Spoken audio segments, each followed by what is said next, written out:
4, 3, 2, 1. Ngiyambingelela mbukeli egameni leNkosi yethu uJesu Kristu. Siyambonga kakhulu uNkulunkulu nakuleli langa lalamuhla. Sibonga ukuthi uNkulunkulu lo uNkulunkulu losesihlalweni sakhe sobukhosi. Enzambama nje mbukeli sitafunza livi laNkulunkulu. Sitalifunza encwadzini yelihubo number 29 verse 10 na 11 sitawufunza khona kanje. Simakadze usesihlalweni sobukhosi ubusa zamcolo. Simakadze usesihlalweni sobukhosi kuze kube phakadze naphakadze. Simakadze bantfu bakhe uyawubanika emandla. Simakadze bantfu bakhe uyawubabusisa ngekuthula. Mbukeli ngiyathanda kakhulu ukuthi sinake ikakhulu kulamalanga lesikuwo. Leli hubo lesilifundzako leli la Davide. Ngitsandza sihloko salo ke mbukeli lesithi liphimbo lasimakadze esivunguvungweni. Kungathi kulamalanga lesiphila kuwo mbukeli siphila esivunguvungweni vele. Sisesivunguvungweni lesikhulu. Kodwa noma kunjalo makabongwe uNkulunkulu ukuthi usesihlalweni sobukhosi neliphimbo lakhe liyevakala noma kunalesivunguvungu. Ngicela sinake naku ke mbukeli. Uthi lana Davide simakadze usesihlalweni sobukhosi ubusa zamcolo. Siyayati indzaba yazamcolo mbukeli naseyikhumbula indzaba yaNowa ukuthi noma kwakunenhlekelele leyayikhona emhlabeni, kubhubha silwane, kubhubha umuntu, kubhubha konke lokuphefumulako. Kodwa noma kunjalo uNkulunkulu bekasesihlalweni sobukhosi anguNkulunkulu. Lengicela ukuthi umbukeli kulamalanga lesikuwo. Yati ukuthi mbukeli uNkulunkulu uNkulunkulu usesihlalweni sakhe sobukhosi. Akukendeki liphutha ukuthi uNkulunkulu bewungaze ucabange uthi kusho ukuthi sewukhohliwe yini ngathi thina situkulwane lesikhona noma thina bantfu balamuhla. Nalamuhla uNkulunkulu uNkulunkulu mbukeli usesihlalweni sobukhosi. Thine nawe ngifuna lokuthi sati ukuthi nanyalo uNkulunkulu uyabusa etukwalesimo njengoba wabusa etukwazamcolo. Makabuse ke simakadze empilweni yakho mbukeli. Abuse umphefumulo wakho, abuse inhlitiyo yakho. Akungabikho tintfo letitakususa ikakhulu kulamalanga ebukhoneni baNkulunkulu. Siyabona abantfu bayayatha, bayagijima babamba loka naloka. Lalela lamlaleli, uNkulunkulu wethu akagucuki, usesihlalweni. Nanyalo uNkulunkulu uNkulunkulu etukwalesimo. Live lidzinga kwati uNkulunkulu lophilako manje. Live lidzinga kwati kokuthi ngubani uNkulunkulu etukwalesimo lesivelele umhlaba. Naku ke mlaleli, thine nawe siphilela kuveta emandla aNkulunkulu kulesimo. Siphilela kuphakamisa uNkulunkulu nekutshela bantfu, kutshela makhelwane ukuthi makhelwane uNkulunkulu khona, uNkulunkulu uyabusa, uNkulunkulu ungisomandla etukwalesimo njengoba wabusa nasetukwazamcolo. Lengutsandzako lithi uNkulunkulu lithi simakadze usesihlalweni sobukhosi kuze kube phakadze. Verse 11 uthi simakadze bantfu bakhe uyawubanika emandla. Simakadze bantfu bakhe uyawubabusisa ngekuthula. Kungathi kulamalanga lesikuwo mbukeli. Thine nawe sidzinga emandla. Labati uNkulunkulu badzinga emandla.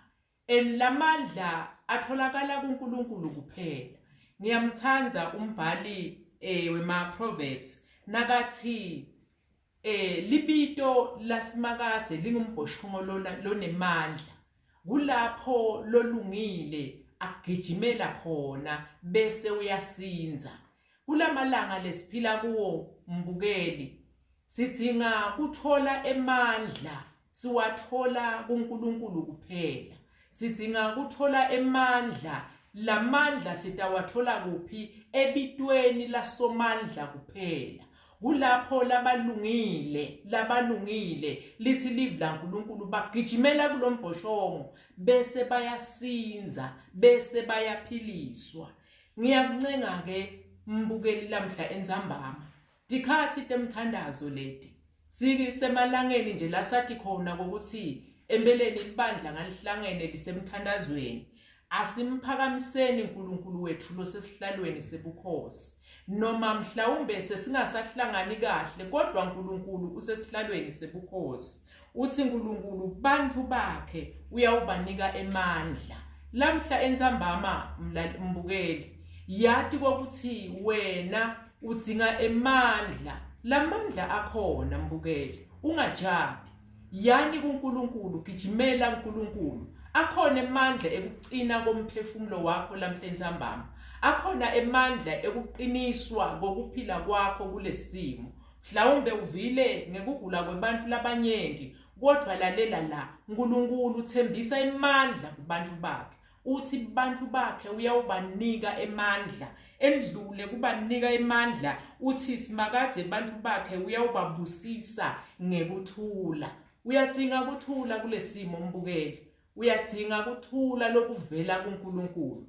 Ngiyamthanza nakakhuluma ngomprofeti Isaiah, uthi labasha bayaphela emandla netinsizwa tiyawa nekuwa. Uthi kodwa labo labamethembako bayathola emandla lamasha, bayagijima bakhuphuke njengetinsweti, bahambe bangapheli emandla. uNkulunkulu mbukeli sithola emandla. uNkulunkulu kuphela lotakunika emandla kulesikhathi. Siyawadinga vele emandla. Lamandla ngeke siwathole mhlawumbe kuletinye tintfo, ngeke siweve ukuthi akunala live naliya. Lamandla akuNkulunkulu. uNkulunkulu ukuphi? Live lakhe lithi usesihlalweni sakhe sobukhosi, usesihlalweni sakhe saphakade naphakade. Sathi kahleke ukuthi uNkulunkulu wethu lesimkhondako usetindzaweni tonke. Noma ngabe kuyiphi indzawo uNkulunkulu ukhona. Usho njalo Davide, uthi uNkulunkulu ngelwati lwakhe uze uthi lwati lolunjena luyangimangalisa. Noma ngathi ngathatha timbiko tekusa ngindize ngiye ngiyohlala elugwini lolwandle, uthi nakhona lapho uNkulunkulu utawuba khona. uNkulunkulu ukhona kuyo yonke indzawo mbukeli. uNkulunkulu ukhona nakulesimo lesi. Ukhona uNkulunkulu ekhaya lakho, ukhona uNkulunkulu empilweni yakho. Methembe uNkulunkulu, ungaphelelwa ngemandla, ungajabi ngenxa yalesimo. Musa kujaba, musa kuphelelwa ngemandla, musa kubona kungazuthi umhlaba sewuyaphela. Akasho uNkulunkulu kokuthi lamuhla umhlaba uyaphela, kodwa la kufunaka uNkulunkulu kubona bonke labangcwele bakhe bathembela kuye. Kubona bonke labangcwele bakhe bathi kokuthi uNkulunkulu wethu ukhona, usesihlalweni sakhe sobukhosi. Uyabusa njengoba abusa etukwazamcolo, uyabusa nasetukwalesimo lesibhekene naso thina lamuhla. uNkulunkulu wethu uyabusa mlaleli. Inkosi ikubusise. Asesithandaze. Babe wethu losezulwini, siyabonga uNkulunkulu wethu longcwele. Sibonga umusa wakho lomangalisako. Sibonga Nkosi emandla lasevini lakho. Sibonga Nkosi sethembiso selive lakho lelingcwele. Siyabonga babe wethu longcwele kokuthi Nkosi live lakho lisusa luvalo, ngoba Nkosi lisinika liqiniso kokuthi wena Nkosi uyabusa, usesihlalweni sebukhosi.